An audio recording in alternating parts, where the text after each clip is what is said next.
Snowfall accumulations of 12 to 18 inches with locally higher amounts are expected. North to northwest winds of 25 to 35 miles per hour with gusts near 45 miles per hour. Near blizzard conditions with blowing and drifting snow.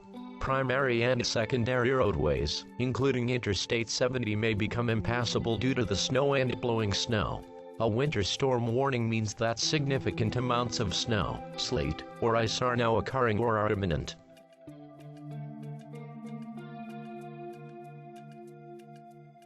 Came in the 29th. I was working night crew. It snowed and snowed and snowed and snowed and snowed and snowed. I think we got average about 2 inches an hour. I'm from western Kansas, and it's the worst thing I've ever seen. It was very rough. We had 17 inches here in Goodland. It was the 4th worst snowstorm in our history. Further south in Wallace County, they had upwards to 2 feet. Travel was amazingly difficult. There were times where I had to stop completely because it was a complete whiteout. I couldn't see where I was going at all. They would call in and say, "Ron, I can't see. It's a whiteout." I said, "Well, then you just need to pull off. Make yourself safe and wait a little bit." I was in a motor grader going north, and it took me 8 hours to get from Syracuse to Tribune, which is only 30 miles away. The drifts, this snowstorm was very unique. The drifts would be 2, 3, 4 miles long and from 6 to 10 feet tall. We hit a wall of snow like 10 foot high. The V-plow wouldn't plow through it because it was like a quarter-mile long. We picked up some stranded motorists out there and brought them back to town. We just had roads closed everywhere. It was so deep you couldn't get through it with the motor graders and the V-plows. What we figured 32 plus inches of snow. It was drifting as fast as we was blowing it open. We struggled keeping one lane open, and then finally we just said it was too dangerous and wound up closing the roads. We have 18 different locations with areas and sub-areas, and at one point in time 9 of those locations were without power, and we have 14 towers in our 800 megahertz radio system, and at one point in the storm we had 12 of those towers that were operating on backup power. And I hit a line, and all of a sudden all these power lines are down, power poles are just snapped all over the place, and everything is pitch black. To look out across and you see about a foot of the fence posts, that's all you can see. Like I say, our signs, they're about 2 foot from the bottom of the signs, and everything's white. It's just flat white. We got 24 to 26 inches of snow dumped on us. Wind, interstate being closed for several days. Most of my employees have never had that much snow to deal with. A lot of times you're dealing with people who have no idea of the severity of a Kansas snowstorm. The bad thing about it is it's going to be here till spring.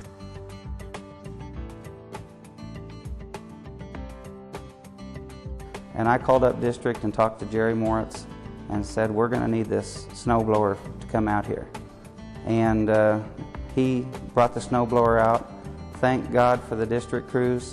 Together between District 3, Area 4, and the district guys off the district crew, and Area Superintendent Mark Davis and his 9 employees, we tackled the storm.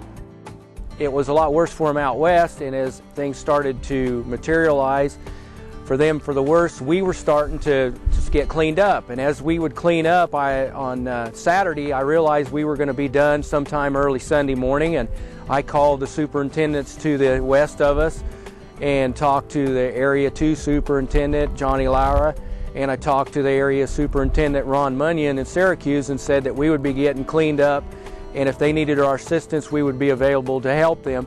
We were starting to get our roads cleared up. In Ness City, they had, their ditches were full of water and ours was full of snow. Well, they got their roads cleaned off, so they came over and helped us, and we moved over to Scott County, and Scott County moved over to around Leota area. We had help from Phillipsburg helping us, Norton helped us. We had, well, a total of 10 trucks come down from Hayes. Kansas is great. We have no boundaries. It's all painted orange.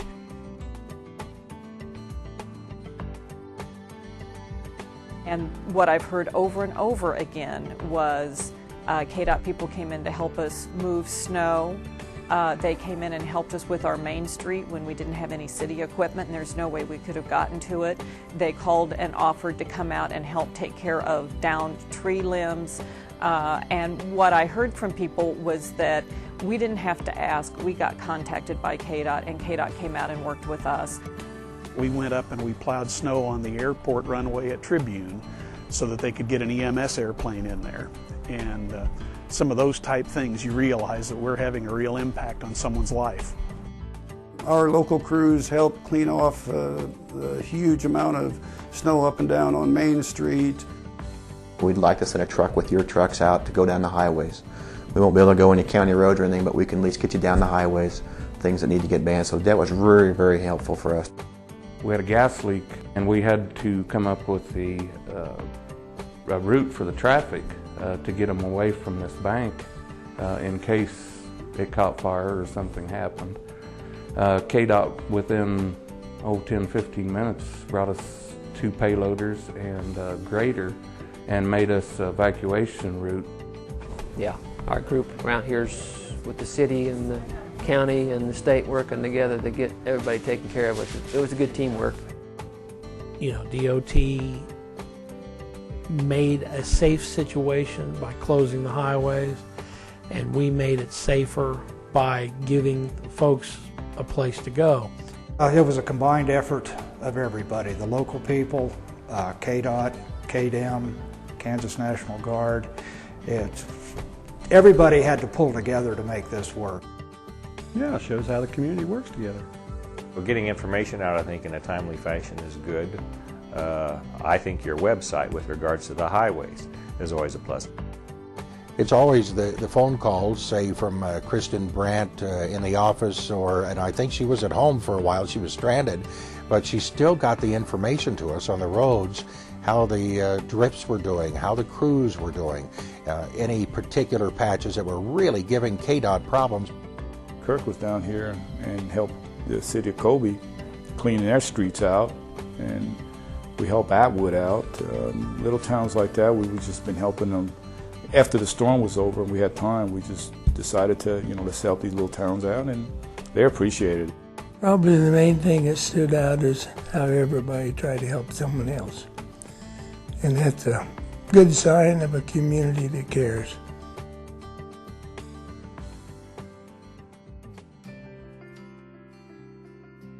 I got a lot of horn blowing, waving, and thumbs ups at me, going like, hey, you guys are doing a good job. You kept us open. And since the storm happened, I've received many, many comments from our local partners as far as KDOT's performance, not only on our highways, but helping them with situations that they had locally. But to see the state, it was almost like the National Guard coming in, because Main Street was cleared and we were chopping away at the sidewalk trying to get it, and Jeff Oglesby came with his bucket truck, and we would pitch it out into the street and he would come clean it up in between the trucks coming through. And that particular day I remember thinking, this is just incredible. We were really thankful that KDOT was able to jump in and help us on the snow removal on Main Street. That helped a bunch, because we just did not have the manpower or the equipment to get it done. The radio people did a tremendous job, because our radios would have went down, but they had been working on the generators all this time and they just kicked in like they're supposed to. We sent our cows out. Our radio people were just as dedicated. These guys, they're the backbone to this area. All these employees, I tell them, you can make us or you can break us, and they've always stepped forward and done a fantastic job. I've had a lot of people come up and praise the crew for how well they did. I think they did an outstanding job. It kind of reminded me of a family effort. To me, when the family, when there's something goes wrong, everybody pitches in and helps, and that's what we've seen in the storm.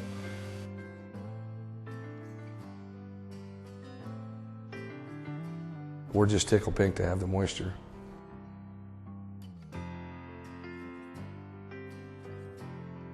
From the Kansas Army National Guard, I'd just like to give them our thanks and appreciation. The Adjutant General came over to me and told me what a good job that KDOT did on cleaning the roads. Our thanks goes out to KDOT. Oh man, thank you. That's what Jay reflected to me to tell, and Gary and Richard, they all just said, thanks a lot for all your help. Thank you. Your services were invaluable. Oh, I think they did an outstanding job. To say thank you very much to all of the people who have pulled together. A big thank you from A to Z. Another great big thank you to KDOT and all the help that they give us going through that storm. It's no surprise to me that the folks at the Kansas Department of Transportation acted immediately to help their neighbors after these terrible winter storms.